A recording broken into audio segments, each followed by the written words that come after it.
अभी तो शुरू हुआ है। Some way I feel that कुछ तो दाल में काला। काफी सस्पेक्ट्स है हमारे, विजय उनमें से एक है, तो आप सही ट्रैक पर हो। ये दोस्ती।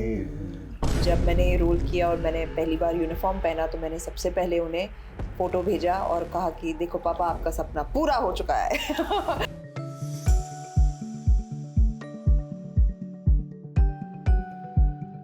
औरतें, लड़कियां उस फिल्म के बारे में बहुत चर्चा की, बात की, मर्द ज्यादातर चुप रहे। देखने से लगती हैं बड़ी इंटिमिडेटिंग, लेकिन है नहीं, बड़ी मुलायम, सॉफ्ट और से पपी टाइप।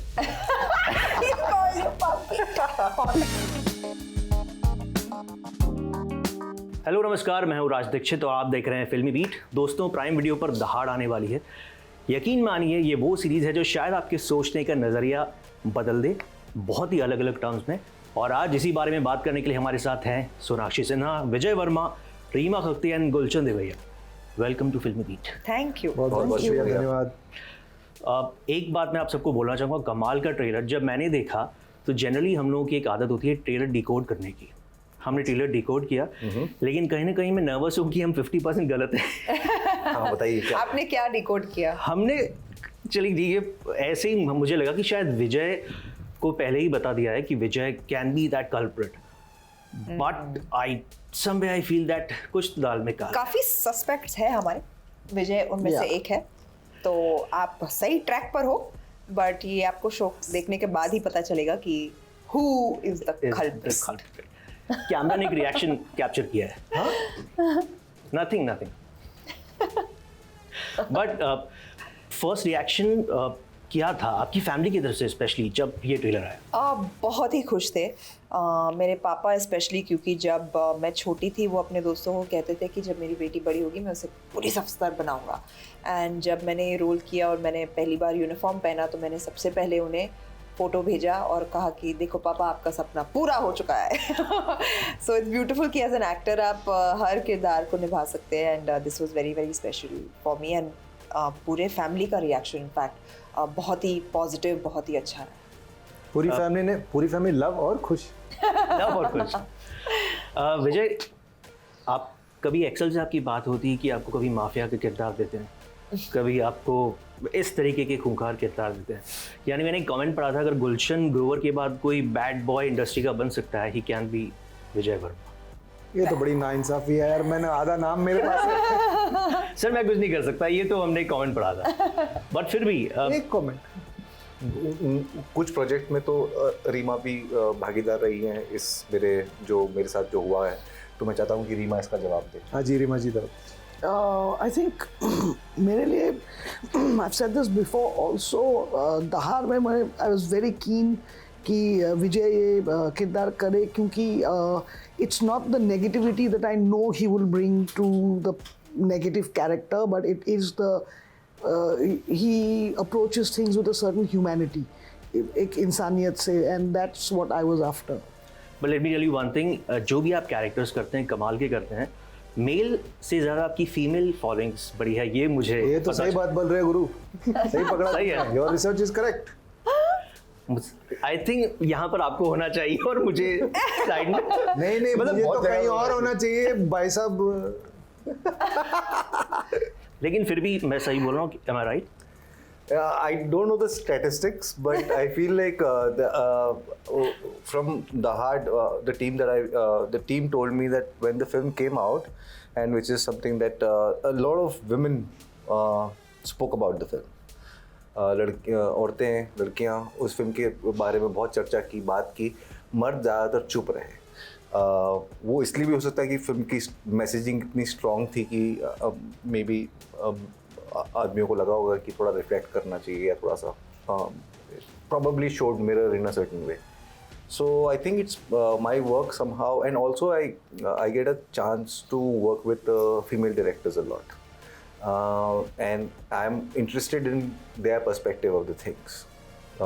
तो वो कहानी एक female director in a female oriented film, उसमें मेरा एक कैरेक्टर होता है, तो I just become accessible for women, I think.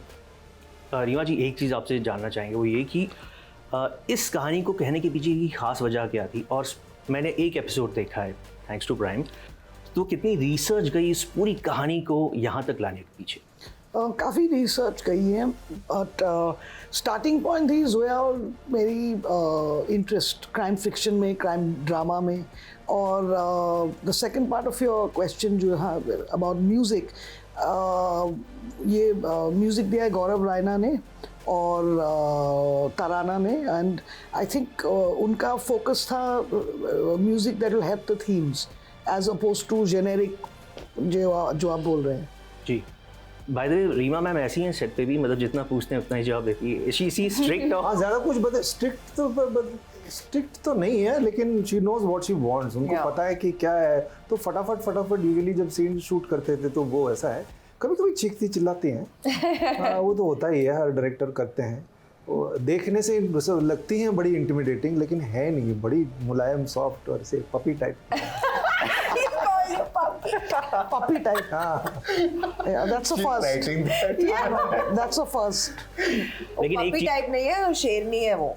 Shade obviously तभी तो दहाड़ आ रही पपी है. में क्या प्रॉब्लम है? पपी इज बेसिकली वो जब उनके साथ काम करो तो you will आप समझोगे कि you know how much she loves the crew she is working with. She really looks after her crew and she looks after her actors, and एक democratic process create होता है जहाँ पर सबको आवाज़ होती है बोलने की, अपना ओपिनियन रखने की. छोटी छोटी चीज़ें हैं कि लंच ब्रेक टाइम पे होना, सब लोग को सही खाना मिलना, सबको इनफ रेस्ट मिलना, सब लोग ठीक है, ये चीज़ें मैटर करती है. I think Reema is amazing at that. लेकिन एक और चीज़ आपसे मैं पूछना चाहूँगा, ज़्यादातर कंटेंट एक्सेल के प्राइम के साथ है, इसकी कोई खास वजह?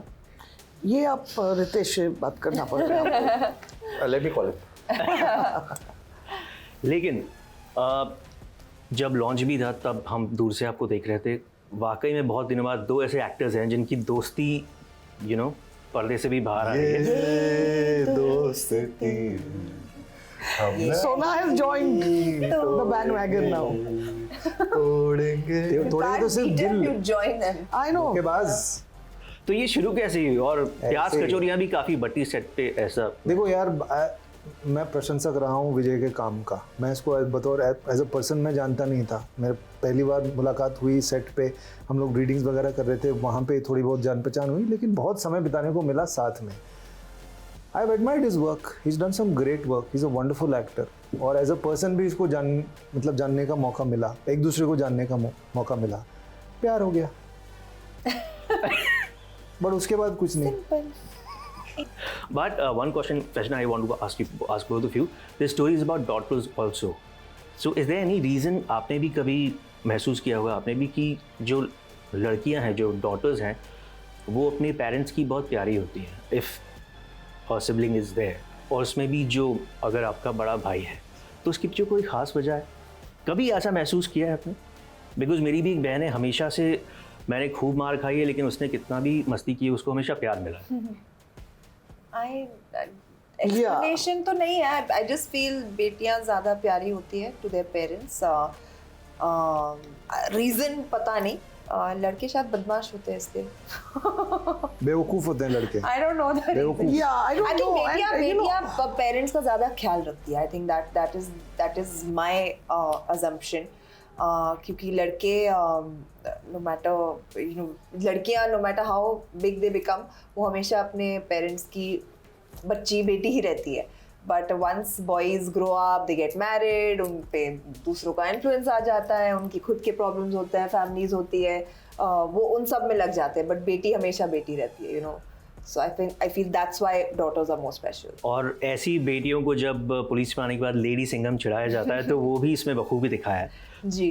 तो कभी ऐसा हुआ कि किसी भी टाइप का ट्रोल या किसी भी टाइप की बॉडी शेमिंग कुछ भी आपके साथ हुआ और आपने डट कर उसका जवाब दिया? बिल्कुल, बहुत बार हुआ है. बट कभी कभार आप एक ऐसे स्टेज पर पहुंच जाते हैं जहाँ पर आपको लगता है कि मैं क्यों इन ऐसी फालतू बातों में पड़ रही हूँ. अगर मैं इन सब का जवाब देती रहूँ तो मैं अपना काम कब करूँगी. एंड मैं अपना काम फिर मतलब आप अपना काम करो. जो लोग आपको प्यार देते हैं उनकी संख्या, जो लोग नफरत देते हैं उनसे कई ज़्यादा है, तो आप उन पे कॉन्सेंट्रेट करें तो बेहतर होगा. क्या ये कहानी भी एक वजह है कि आपने इसको अपना OTT डेब्यू चुना in terms of series? Intentional नहीं था, मैं बहुत ही लकी हूँ कि ये रोल मेरे पास आया। मैं एक अच्छे पावरफुल स्ट्रॉन्ग कैरेक्टर का इंतज़ार कर रही थी जब रीमा जोया मेरे पास आई ये स्क्रिप्ट लेकर, और मैं अपने आप को बहुत ही ज़्यादा लकी कंसिडर करती हूँ। चलिए ज़्यादा वक्त नहीं लेंगे आपका। विजय, आपसे एक चीज़ जाननी बहुत ज़रूरी है। जब लोग फर्स्ट सीजन का लास्ट सीन देखेंगे शिक्षा वाहिनी के अंदर, तब उन्हें पता चलेगा कि कितने कमाल के एक्टर आप हैं। तो इस कैरेक्टर के पीछे भी कितनी मेहनत गई आपकी इसको तैयार करने के पीछे? यार मेहनत तो बहुत गई, बट बहुत समय हो गया तो मैं काफ़ी चीज़ें भूल गया हूँ कि मैंने कितनी मेहनत की है।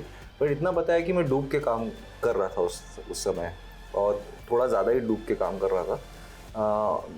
वो बीच में जो ब्रेक हुआ था उसमें थोड़ा सा सांस मिली, और दोबारा फिर से शुरू करने में थोड़ी सी दिक्कत आई। मुझे लगा कि वापस उस माइंडसेट में जाना पड़ेगा, ये सब है।